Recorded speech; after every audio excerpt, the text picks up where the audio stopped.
청남 권영한의 이야기. 이 시간에는 뱀무꽃에 관한 전설 이야기를 할까 합니다.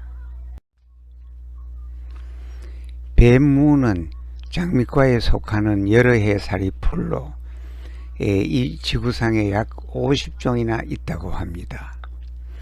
우리나라에서는 울릉도와 남부 및 중부 지방의 산과 들, 언덕 등에 서식하는 아주 폭넓게 서식하는 야생화입니다.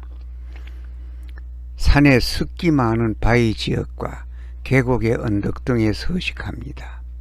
햇빛이 많이 드는 양지나 건조한 땅에 자라며 꽃자루에 털이 없는 것은 뱀무라고 하고, 꽃자루에 털이 있고 산지 숲 그늘이나 계곡 주변에 주로 자라는 것은 큰 뱀무라고 합니다.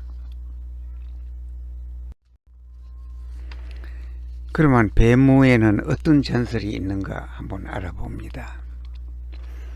옛날 어느 마을에 효성이 깊고 착한 처녀가 부모님과 함께 평화롭게 살고 있었습니다.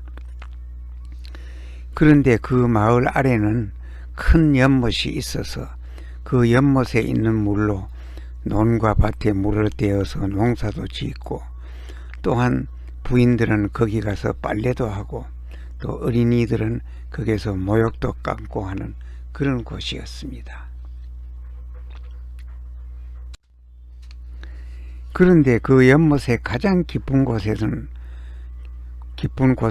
오래된 이무기가 용이 되어 하늘에 오르려고 도사리고 있다는 소문이 그 마을 노인들 입에서 전하고 있었습니다.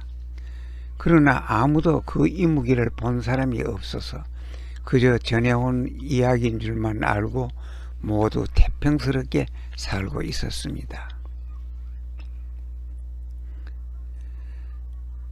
사실 그 이무기는 천년이 되는 해에 처녀의 피를 빨아먹어야만 용이 되어 하늘로 오를 수 있다고 하는 그런 말도 전하고 있었습니다.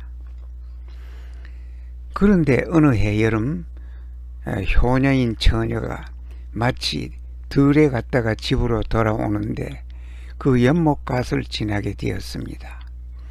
그러자 갑자기 하늘에 먹구름이 끼고 천둥 번개가 치더니 앞을 볼 수 없을 정도의 소낙비가 심하게 막 쏟아져 내렸습니다.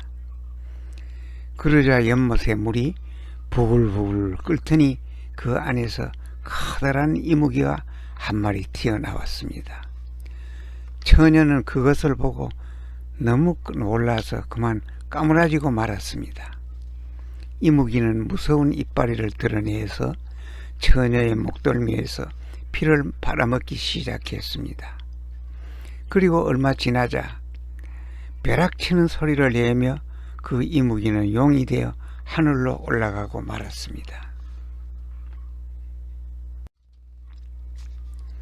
한편 피를 빨린 처녀는 얼굴이 창백해지고 몸에 그 퍼진 뱀의 독으로 그 자리에 쓰러져 꼼짝을 못하고 있었습니다. 뒤늦게 그 길로 오던 부모는 깜짝 놀라 쓰러져 있는 처녀를 업고 집으로 데리고 와서 따뜻한 데 눕히고 처녀를 살리려고 가진 약을 다 쓰고 또한 의원을 불러서 치료를 하였습니다. 그런데도 처녀는 좀처럼 기력을 회복하지 못했습니다.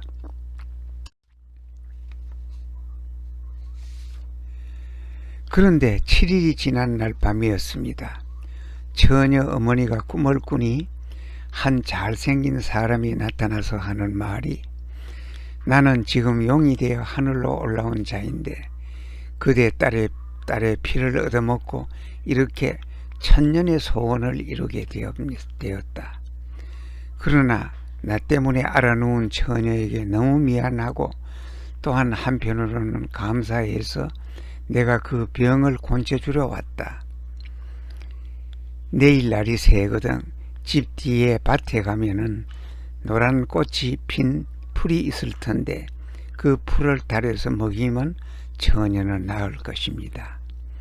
그리고 지금 처녀가 베고 있는 베개를 뜯어서 그 속에는 귀한 것이 들어있으니 그것은 내가 처녀에게 주는 감사의 표시고 선물이니 그리 아시오 하고 가버렸습니다. 그 이튿날 날이 새자 집 뒤에 가보니 과연 노란 꽃이 핀 풀이 있어서 그걸 뜯어와서 달에 먹였더니 처녀는 완전히 기력을 회복하고 전처럼 건강하게 되었다고 합니다. 그리고 처녀가 베고 있던 베개를 뜯어보니 그 속에는 금은 보화가 가득 들어 있었습니다. 그래서 사람들은 뱀의 독을 풀어준 그 풀의 잎이 마치 무잎 같다고, 무잎을 닮았다고 해서 그 풀을 뱀무라고 하였고, 베개 속에서 나온 보물로 논과 밭을 많이 사서 부자가 되어서 오래오래 행복하게 잘 살았다고 합니다.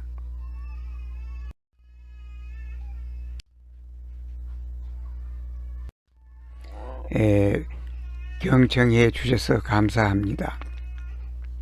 이 시간에는 뱀무에 관한 전설 이야기를 하였습니다.